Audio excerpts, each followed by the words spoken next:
I think it comes down to humility. Like you have to be willing to lower yourself and like, all right, I'm a doctor. Like, okay, like I worked hard. That means something, but I'm not a real estate expert. Welcome to the Real Estate Mogul MD podcast. Thanks for tuning in and taking control of your financial future. This is a show where we not only motivate and inspire, we give you actionable real-world experience to help you live life by design. You'll hear journeys and stories from other physicians, investors, coaches, consultants, and entrepreneurs. And now, here's your host, Brett Riggins. Today, we got the opportunity to chat with a family medicine physician who's also an apartment investing expert. He's investor relations with Chavis Capital. He's father of two young boys. What I love most about today's conversation is going to be the childlike curiosity that Dr. Danny Firth has held throughout his career. After learning all the medicine, he's humbled himself to become an intern in the real estate world. Talk about humility, going from daytime being a physician to moonlighting, spreading mulch, and doing all of these tasks for free just to learn. Everybody, please welcome Dr. Danny Firth to the show. All right, Danny, welcome to the show, man. We are off and rolling. How are you doing today? Florida, right? I'm in, right outside of Tampa, Florida, little place called Safety Harbor. Nice little quaint town. So yeah, thanks for having me. I'm excited to be here. Yeah, awesome. And what a great place to be, in a place, especially this time of year when the winds pick up and start to swirl in little circles. You're in a little place called Safety Harbor, but you're on the Gulf side, right? Over there close to Tampa. Yeah. So if you ever been to Tampa, you drive across this big bridge to get to Clearwater Beach, and I'm right across that bridge. And the myth behind Safety Harbor is that there was an Indian tribe here, and they have like a ceremonial mound at a park right up the street here. And it's supposed to protect us from hurricanes. And, I've been here for 5.5 years, and so far, so good. Very interesting. The insurance companies probably think differently. They do not care. They keep raising my premiums, seems like every year.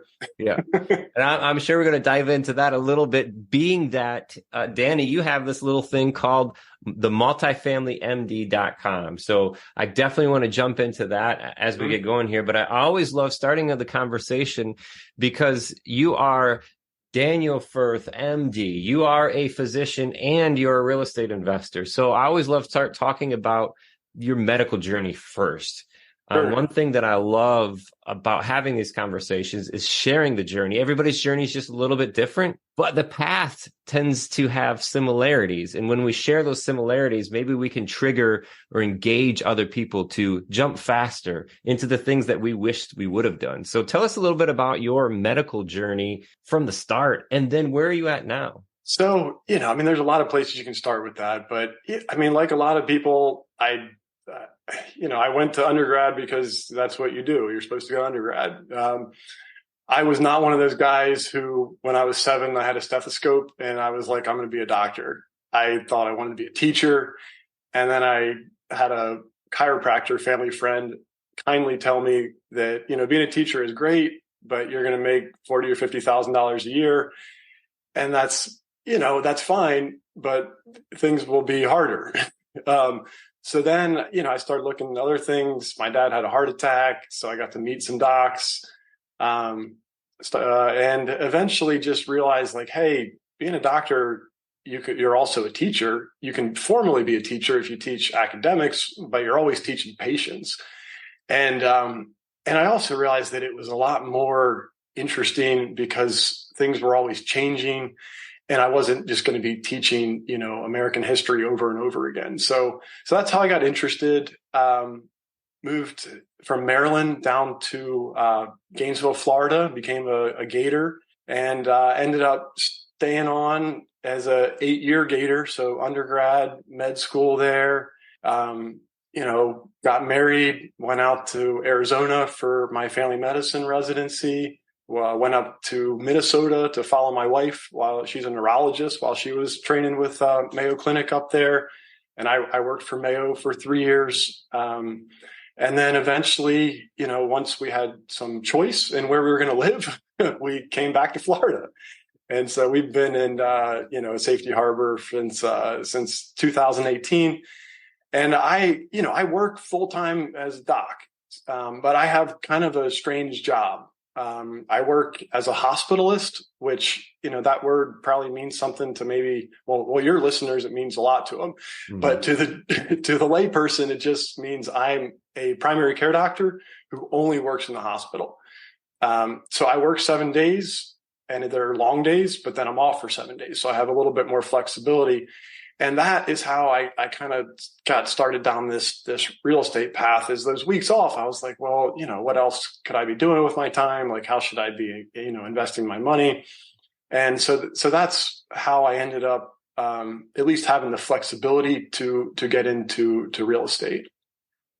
Very, very interesting. And I see this a lot, Danny, is the two physician families, the husband and wife, the partners that are physicians. Well, that's because the reason for that, we either marry nurses or doctors, or maybe physical therapists, because that's all you do. Like, that's your life. Like, for medical school and residency, like that's your life. And those are all your peers. So yeah, that's why you see that a lot, I think. Very interesting. And then the path of, I guess it's not least resistance, but this path that you live, just following the steps in medicine. So we see this a lot where and I had a gentleman on not too long ago. I mean, he literally lived out of suitcases because he moved so much because of medicine. So it's interesting kind of developing that lifestyle, that minimalistic lifestyle to maintain the requirements. So you guys, you're up. You start off in Florida. Were you renting all the way 8 years through college, or what did the real estate look like along that journey? Yeah, we were renting. I didn't quite have the silver spoon, so I was going in a lot of debt and renting. Yeah. The silver spoon aspect of it, I think I almost want to point that out. Like, that's a mindset that we have. Because in those scenarios, if we knew now, like if I knew now, and I took that knowledge back to when I was renting, I probably would have took a little different perspective on it. Because Danny, you don't necessarily always have to have money, especially in single family, in order to put an opportunity together. So I just wanted to point that little mindset thing right there. Yeah, no, that's true. Because we do, as a student, you do get a lump sum loan. And, I did use it to buy a used car one time, so I'm sure I could have used it, put a down payment on a duplex. Yeah, the choice to do the depreciating asset versus the big, creating an asset for yourself. But again, that's just mindset piece. And it's this thing, right. Like if we knew now what, like then, that would have been, how does this work? But even finding those little moments. So we're renting. And that's just something that like conditioned to do. Like, this is not a good time for you to buy. And I think I really need to learn how to pronounce his name correctly. James Dolly, am I saying that right? From White Coat Investor? I believe that's how you say it. Dahle. I know who you're talking about, though. Yes, I really need. I mean, he drops tons of wisdom, and I see so much of his stuff. I just always stumble over his name. I need to learn that.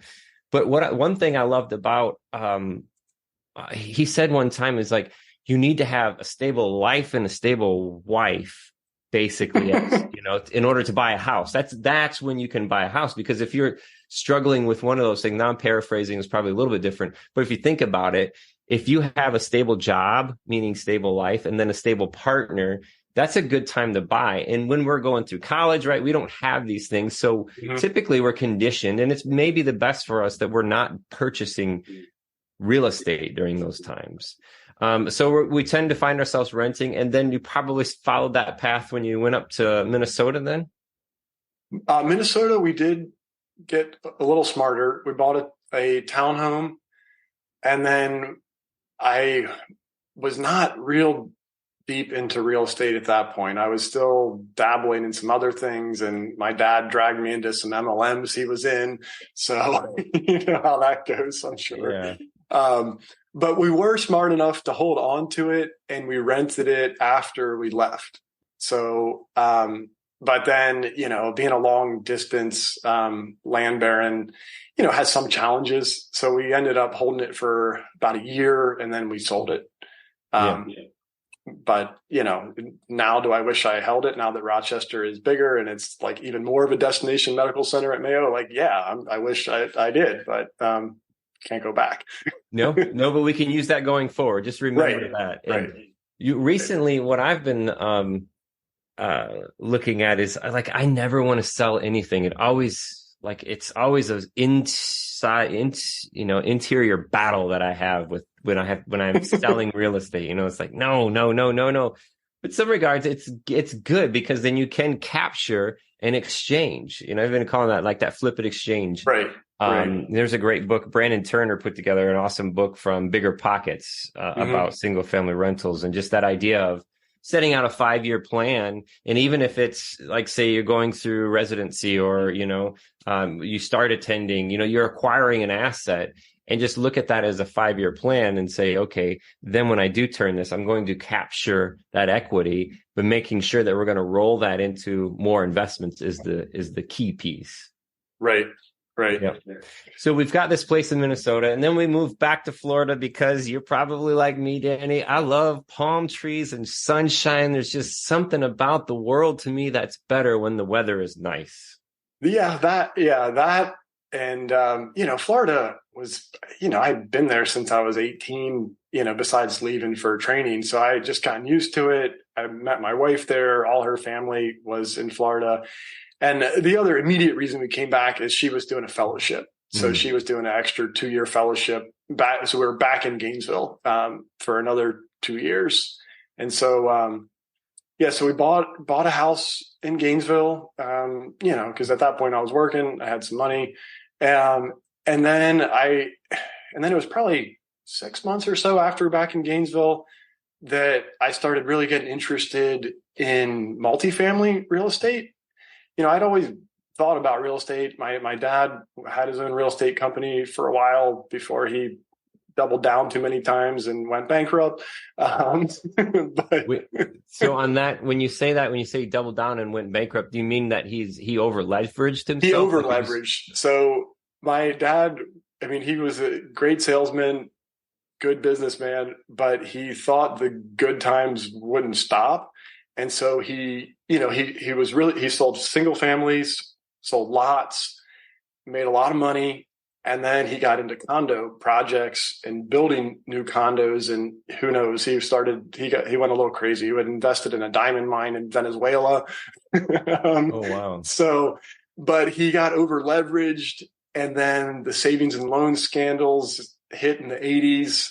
And, I don't know all the details about specifics, but I know he had brand new builds that cost more than he thought, and he couldn't sell them for what he needed. And the banks just started taking them back, and it was kind of a domino effect, right down to personal bankruptcy. Wow. So anyway, so that was kind of, I was 3 years old, so I don't remember any of that. But I was, I knew about real estate. My dad obviously knew about real estate, but I liked multifamily because I am a bit more like analytical. So like, I have no idea how to drive down the street and price a single family home. Like, why does a home on one street cost $100,000 more than a home on another street? I'm sure you can tell me. Yes, sir. But, but to me, like, I just doesn't compute. But I can look at the underwriting on a 10-unit apartment, and it's basically the same as a business. Like, there's income and there's expenses and there's cap rates. And you say, okay, this is what the NOI is. This is what the cap rate is in that area. The building should be worth, $2 million or whatever it is. And so that like clicked with me a little better. So that's how I got really interested in multifamily. And so, I started going to workshops, hired a coach. And this is one of the mistakes I made, is that I was afraid to pull the trigger. So and then another mistake I made early on is that I tried to do jobs that were way outside of my wheelhouse. So I think I learned this later on down the road is like, you should focus on your strengths and find people to make up for your weaknesses. I tried to do the opposite. So I tried to become a wholesaler, and I was sending out, flyers. And, meanwhile, like, I make enough money and I knew some people. I should have just been doing what I'm good at, running the numbers, buy a small building. Instead, I spent, 20 grand on a coach and marketing and tried to turn myself into a wholesaler. And it didn't generate any income. It was in hindsight, it was kind of foolish. But I mean, I did learn along the way. But yeah, I should have just pulled the trigger, bought the asset, and hired a coach, but maybe hire him by the hour and not drop 20K. Yeah. That's very, very interesting. So you have the high earning potential, you have this capacity, you've got this capital bubble that you're working with. And it's interesting to see your perspective as the, I guess the mistake of going in at the wrong direction. You should have been pulling the trigger because for me, from the other end, Danny, I didn't have the capital. I didn't have anything. So I actually used flipping and wholesaling to create, that was my earning power. So I was able to create that and that's also my full-time job. So it was completely different. So that perspective is very interesting. Say, okay, I have this capital already.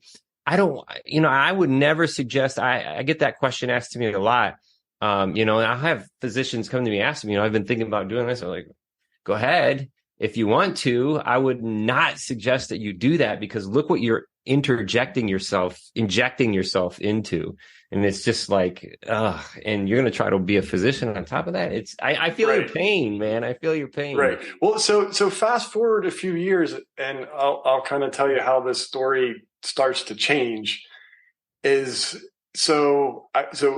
didn't end up buying anything in Gainesville. We sold our house, which, again, would have been a mistake. should have kept it and rented it. But we sold our place in Gainesville, moved to Safety Harbor.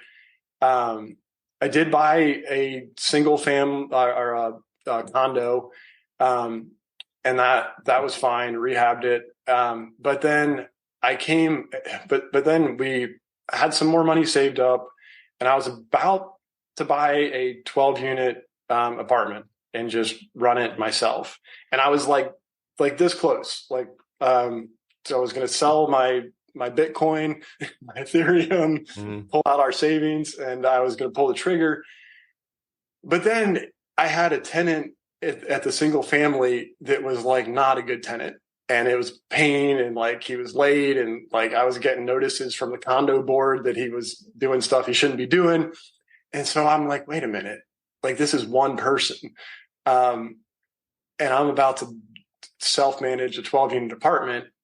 Am I giving myself another job on top of my, 70 hours I work? And, do I want to spend quality time with my, my two young boys and my wife?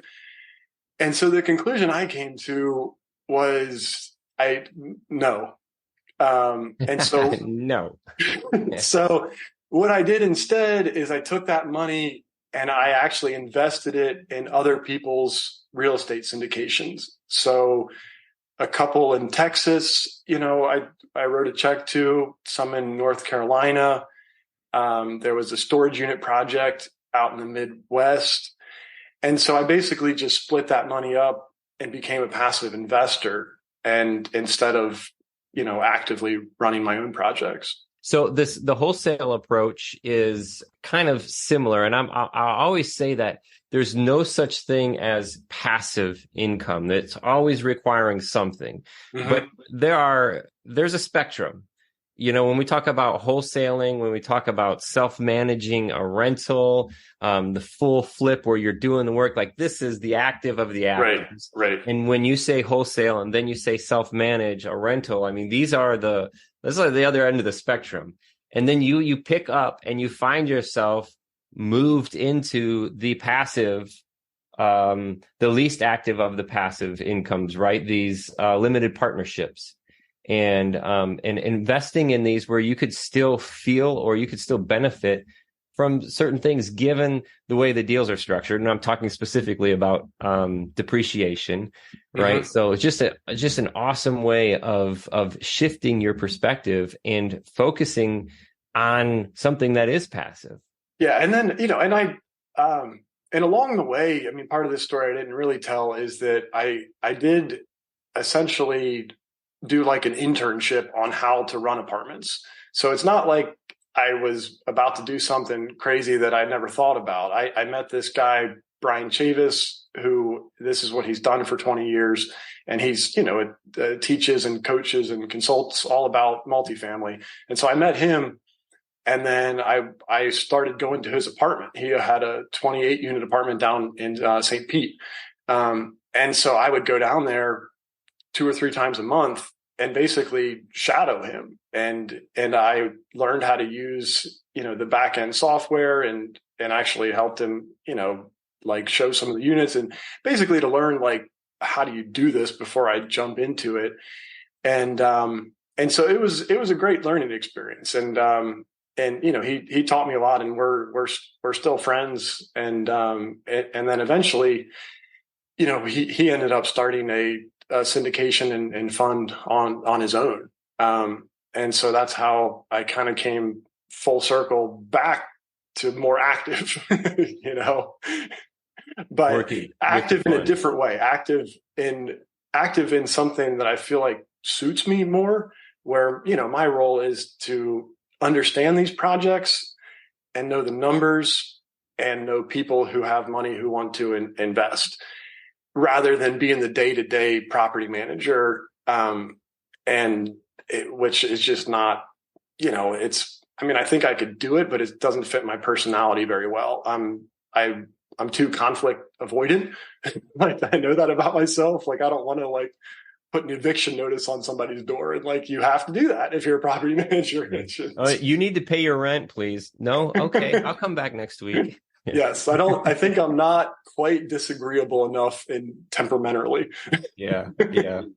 It's tough, man. It's definitely a challenge. So I love that the angle that you took. We always have to study, right? We always have to understand. We never stop learning. You want to continue building wealth, is you never stop learning after you finish school. You continue this, and you stepped into this when you reached out to Mr. Chavis, right? And I love the approach where it was probably multiple conversations you're having with this person. You probably just didn't go to him and say, "Hey, be my mentor," or so you've had multiple interactions with him, and you started doing things for free, which is very, very, very interesting. I love that approach. And even myself in the world of medicine, you come in as an intern, right?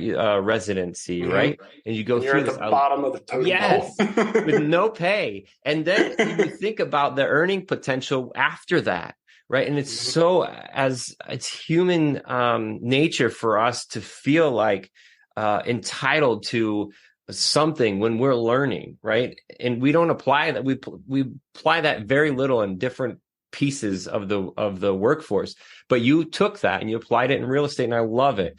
Some of the I guess people that I've watched grow the most around me have come through in that same mentality, where they're coming in to work for little of nothing or nothing at all, and now I look and see where they're at, and it's like, wow, that's awesome. Well, I think it comes down to humility. Like, you have to be willing to lower yourself and all right, I'm a doctor. Okay, I worked hard, that means something, but I'm not a real estate expert, and I don't have a right to be an expert. And Brian's approach, and I learned this maybe 18 months after we met, is people like me came to him all the time. And so he tried to dissuade people from wasting his time. So what he would tell me to do is he'd say, show up at Park Plaza and help me lay down some mulch, or help me pick some weeds.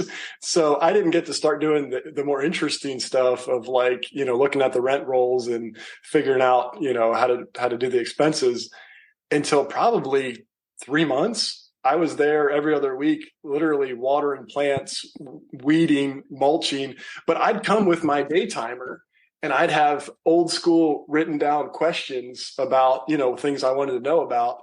And while we're watering the plants, I'd be like, hey, B, tell me, what are the cap rates looking like? What are you going to do if interest rates go up? And, he would talk to me, but it's as I'm helping him do manual labor for free. That's the real world rich dad, poor dad example there. Jim Rohn has a book called 12 Pillars. Have you ever read that, Danny? I know Jim Rohn. I don't, and I have not read that one. Man, it is like a summary of so much of his life's work. It's just compiled and compressed into almost like a real life story. But the summary of it is a gentleman, basically his car craps out on the road, and there's this big, nice house that it dies in front of. And he ends up meeting this gentleman who is like who's taking care, his old guy maintaining the lawn and the pool and all this stuff. And he just starts showing up. And he had a great conversation with this guy, and he starts showing up.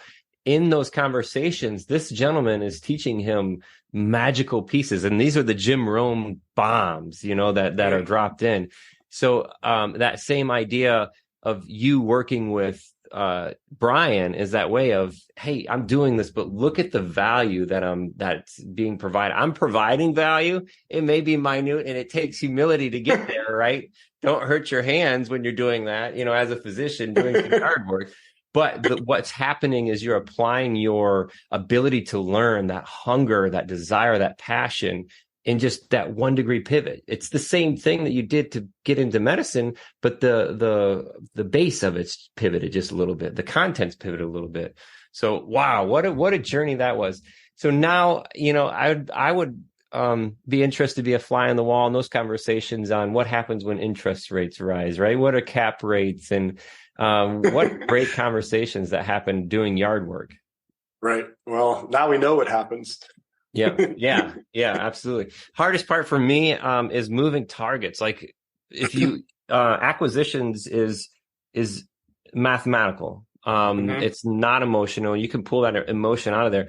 But when there are certain pieces of the target that move because of volatility, and you're trying to hit those moving targets, it's tough. So we tend to shoot over conservative in order to compensate those pieces. Just briefly, when you mentioned you can, I guess the difference between single family and multifamily, the one thing that sticks out to me, my current world is single family, right? But in multifamily, this cap rate idea, and I still have this feeling that cap rates can still be somewhat subjective. They are to a certain degree, but they make some logical sense. So like, imagine you're in a downtown, well, I'll use St. Pete because it's my backyard, or downtown Tampa. Everybody knows Tampa, but it's a little bit more insulated. So what you pay for that security is the same way you pay for like a treasury bond security. Is you're not going to get a high yield. For your 10-year T-bonds, you're going to get 4%, and you might get the cap rate for downtown Tampa is actually probably right around the same, 4%. But you get more security. So like if jobs go away, people are going to move out. The idea is people are going to move out of the suburbs before they move out of the city. Who knows if that's really true anymore, actually. But in general, if you look at vacancy rates, which are pretty hard and fast, like that's data, they're just much lower in core market areas. And that's just the way it is. And so that's why that's one thing that pushes cap rates. I mean, there's a lot of things, if you're in a neighborhood that's like kind of scary and is going to require like a lot of like on hands, work, kicking people out, that kind of stuff. Like, you deserve to get paid more. Yeah. Yeah. Interesting. And that piece, capital preservation, when you're talking about security, that capital preservation piece. So the lower the cap rate, the smaller the yield, like the less that thing is going to pay back, but the more secured that asset is going to be. And ideally, the more it should appreciate. So, there's that idea of cash flow and appreciation. And a lot of people say it's hard to get both, but a lot of assets like real estate, you can get both, but you tend to get more one or the other. Like if you buy a car wash, okay, you're going to get a lot of cash flow, but it's not really going to appreciate. But if you buy a Class A apartment in downtown Tampa, it should appreciate, but your cash flow is going to be dramatically lower than, the 12% on your car wash. It may not appreciate, but a car wash will surely depreciate. I think that's one of the biggest reasons using that accelerated depreciation path on that thing. That's true. So just kind of like that subjective piece there for me is always up in the air. And then when you get into smaller markets too, where you don't have a lot of movement of similar type assets, so then it's like, wow, I have a mixed use commercial building that we refinanced, and when the comps were brought to me by the appraiser, I was like, what? How? I mean, you're the neighborhood that you're taking that comp from and then putting it's a smaller, it was actually Southwest Michigan. So it was a smaller area, but it just didn't align. And it's like, for me, there's still that piece of subjectivity when there's not enough movement in the market, I think is what makes it difficult for me. Right. So, but here you are, you've got this, you've taken this path of being the intern, in this, real estate world. And you're working through, I heard you say something about software, like the back end of the software. What can you tell us a little bit about the software that you guys use currently? Well, so currently we don't have any projects. So we just started our fund officially, a few months ago. And if anyone's in this world, the deals are hard to find because there's a lag between what sellers think they can get and what buyers can actually pay based on higher interest rates. So we don't currently have any projects. But yeah, back when Brian was using it, oh man, I'm blanking on the name of it right now. It wasn't, I want to say it was Yardi, but it's not Yardi. Yardi is a different company. I can't think of it right now. Okay. Yep. So Yardi was actually a platform similar to QuickBooks. Yeah, I know. That's why I was thinking that somehow that popped. So we transitioned but it's not the right name. Accounting has been so fun in my world, my family's world, my wife's world. I've literally through the years, I mean, we were using I think they're called regional account, like big accounting firms, and I'm just this little guy, with this little real estate thing.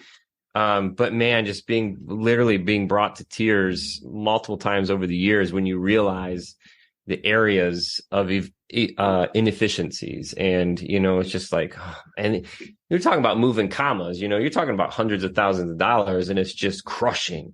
Because when you living like a resident, right, living this way where we're not going out, we're not doing all these things and we're saving, but then you see where there's an inefficiency and it's like, mind shaking. So in that path, Daniel, I was getting at is, we started off on QuickBooks with our accounting firm. That was the desktop version. It wasn't online. So we went from QuickBooks. They felt that was the best. We went to this regional firm. They transitioned everything to Yardi. And then from there, we went to another firm that now we live in QuickBooks Online, which is great because I can have a snapshot. I can get in and see whatever I want whenever I want. So I love that. Sure. I was looking at the Chavis Capital site, and I was noticing a line on there. We use technology to find the right investments and match them to the right investors. I love that. And almost looks like almost a developed piece of software. So I don't know if it was something developed by the group or not, but it looked very interesting to where it can show assets and evaluate assets and link you to them and give you the opportunity to book directly with them on an investment scenario. Right. Yeah. I mean, so we have our own underwriting software. It's all through Excel. It just, they're just really complicated Excel spreadsheets, but those frankly are more complicated than the average person. So what Brian had done is he had a simplified one put on his website, where you can basically just plug and play just like if you were filling out a form online, and it'll tell you what your NOI is and what your cap rate is. You just put in all the expenses and your loan terms and everything. But so that's actually what I use. I mean, we have filters, and most of the deals all come through the same platforms at the end of the day. So like Crexi is probably the most popular one, crexi.com. That's the most popular one for commercial real estate. And so, you set up filters on there, and they say, hey, a new property came on the market. And our niche is in the Tampa area and smaller apartments. So we're looking for 10 to 80 units, which is going to be below institutional grade. So, you're not competing with the big guys. And because frankly, those ones are usually owned by individual investors, sometimes still mom and pops that have had them for a long time. And so those are the ones that we go after, where we feel like we have a little bit of an edge on the rest of the field, because Brian's so good at managing these, and we can do them in-house. We don't end up hiring third-party property management services that take another 7% out of the pie. And so that's kind of our system, is we filter out small apartments, within probably 50 miles of Tampa, run them through our filters, and basically find out, can we make enough cash on cash return to get our investors the preferred returns that they're after. And, like I mentioned earlier, we've run a lot of deals lately, and there's just still a lag. So I was talking to Chad, does our senior underwriting, and his normal job is he works for a big bank, and he's done, I don't even know how many millions of dollars in loans, but a lot. And, what he told me is this is common in real estate cycles, is that, there's always a lag time. And what's happening right now is prices were so high and kept going up for so long.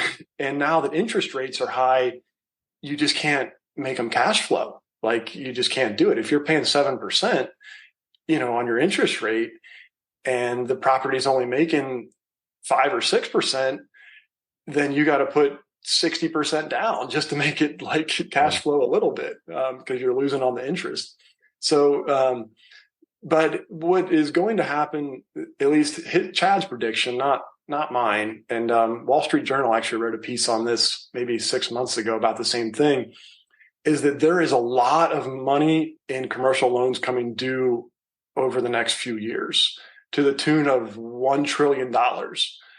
And, that's all loans. So that's, fixed loans, variable. But what happened, at least in a lot of real estate markets the past probably 4 years or so, is a lot of people got variable rate bridge loans. And, that's a bridge loan is a short-term loan, 1 to 3, maybe 4 years. And those loans are coming due, and they got those loans for 4%, 5%, and now they're going to be 8%, 9%. So there's going to be a big cohort of properties where people are going to have to do something. They're either going to have to get them recapitalized, or they're going to have to sell, or the bank's going to take them back. Like, something's going to happen. And so that's why we're optimistic that over the next, 6 months plus, we're going to be able to start finding something, because these notes are coming due. Yeah, absolutely. I hear that as a lot as well too. And I say, be ready. I say that success happens when opportunity meets preparedness. And that little internship idea that you did, I hope that the listeners today kind of take that in and not necessarily have to run out and, throw down mulch with somebody, but the idea of, hey, where can I start? Because if it's going to be in 6 months, I want to be prepared. What can I do now? And one thing they can do now, Danny, is hit up this site, multifamilymd.com. And they can connect with you there and basically start that first chat, right? Just that first talk, and learn a little bit of the fundamentals, and start talking with other people, start expanding your associations, get ready, because there's something that's going to be possible. And that LP path is wonderful, because it is the passive It is the least active of passive income when it comes to real estate. I feel it's just my personal opinion. I don't want you to be completely passive because nobody's going to care more about your money than you. So you need to understand where, what, and why, and who's slapping the horse on the rear end. Right. Well, yeah. The other thing I would add to that is even if, so I obviously I'm a fan of the passive route because that's what I mentioned earlier. I ended up doing with a large sum of money. But even if you are passive, you still have to have some understanding because you can trust the people that you're working with, the syndicators you're working with, but you need to look at their underwriting and see if their assumptions are based in reality. Like, what 2 years ago or pre-COVID, you could say, well, actually even early COVID, you could say rents are going to keep going up by 8% a year.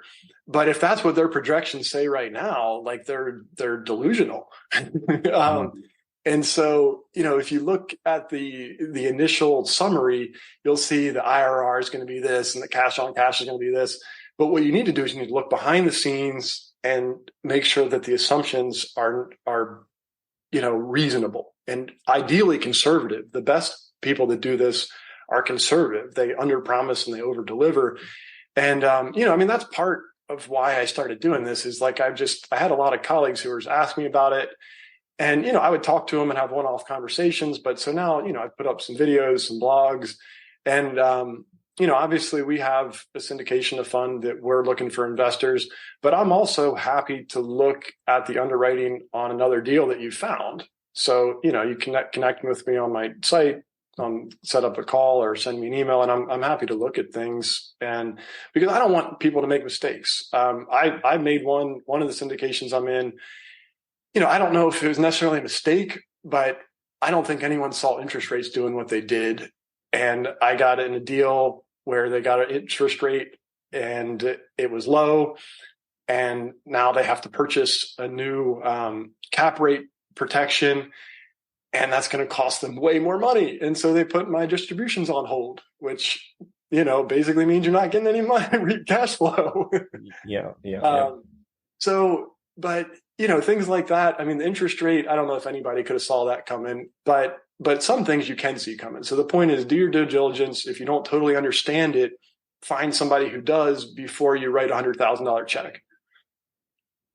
And that, I think, is a great thing to put out there now, is ask the question when you're going through this, what happens when these assumptions are not accurate? What are the steps? Mm-hmm. So understanding step one is no disbursements. They're withholding disbursements. Step two is fine tuning the operations, right? Making sure that we're maximizing income or decreasing expenses. Mm-hmm. And then step three is the old one that we all like to know as investors is the old capital call, right? Yeah, you don't want that one. Yeah. That is a good way to alienate your investors. But it's a great thing to do for the investors to ask, right? To know, hey, what are you going to do if this assumption does not take place, right? So, and then you start to learn to ask the right questions, and then you can learn more just by understanding or listening to what these operators. Another good one that I would put out there is, what is your break-even occupancy? And if they don't know, that's kind of a red flag. Like, is it 80%, 90%? If it's 95%, okay, that's pushing it a little bit. Yeah, that's a great one. I watch one of my favorite things to watch is Gordon Ramsay Kitchen Nightmares. I don't know, I have this thing deep down inside of me. Maybe I want to be a restaurateur at some time. My wife assures me that I don't. I've got this thing. It's you can go into the kitchen to an executive chef and ask them what's their labor cost, what's their food cost. And if they don't know these things, then they don't know what they're doing. So it's just like that question you have, what's your break-even occupancy rate? Right. And that's just being able to understand. You don't have to understand the ins and outs of everything. But if you have a few of these basic questions, you can start taking your progress faster towards understanding it. Right.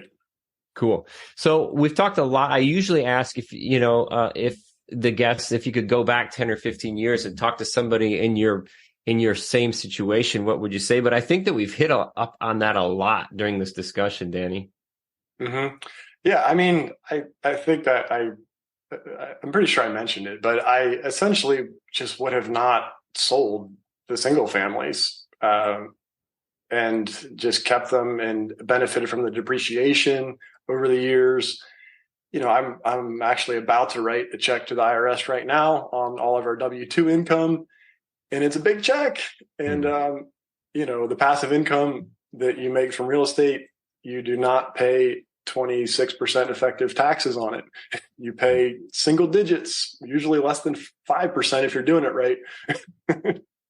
So if I had to go back, I think I would have started I would have held on to what I had, and then I would have started buying a little bit earlier, along the way. I mean, as I was getting educated, instead of spending quite so much money on, marketing and coaching, I still believe in coaching and paying for it, but I could have bought a duplex and just, learn as I go. And as I think there's a lot of value in that. As adult learners, we do better in the real world rather than theory and ideas. So if you can have a project that you're actually working on while you're learning it, I think that just makes it stick a lot more. Yeah. Yeah. Love it, man. Well, Danny, it's been an absolute pleasure talking with you. I love the experience. I love the stack of experiences that you've had along your journey. And I love the fact that we get to share those with the listeners out there. So again, thank you so much for your time today. All right. Thanks for having me, Brett. I appreciate it. And one more time, the site is themultifamilymd.com, TheMultifamilymd.com. Check that out. Connect with Danny on there. If you have any questions at all, start asking them, start talking about it. And I love talking with everybody and hearing back. As soon as I started talking about this, Brett, this person was talking about, or this came closer. There's that law of attraction. Is the energy that you put out is going to be the energy that you get back. Start using it, leverage that, because success happens when opportunity meets preparedness. Now is the time to get prepared. Now is the time, because the seed's planted in your head. You're thinking about this. You are. You're thinking about it because you're talking about it at work. You're hearing other people talk about it. And like Danny says, I wish I would have started earlier, buy more earlier, hold on to stuff. We hear this time and time again. So the time is now. The opportunity is coming. Are you going to be prepared? If you have any questions for us, info@physicianwealthsystems.com. Send me an email. And if you get the chance as well, hit us up on Spotify or Apple or wherever you're listening to the podcast here, and give us a review. Give us a 5-star review. We appreciate it, so we can share the opportunity with everybody else. Until next time, thank you so much for your time and your attention today.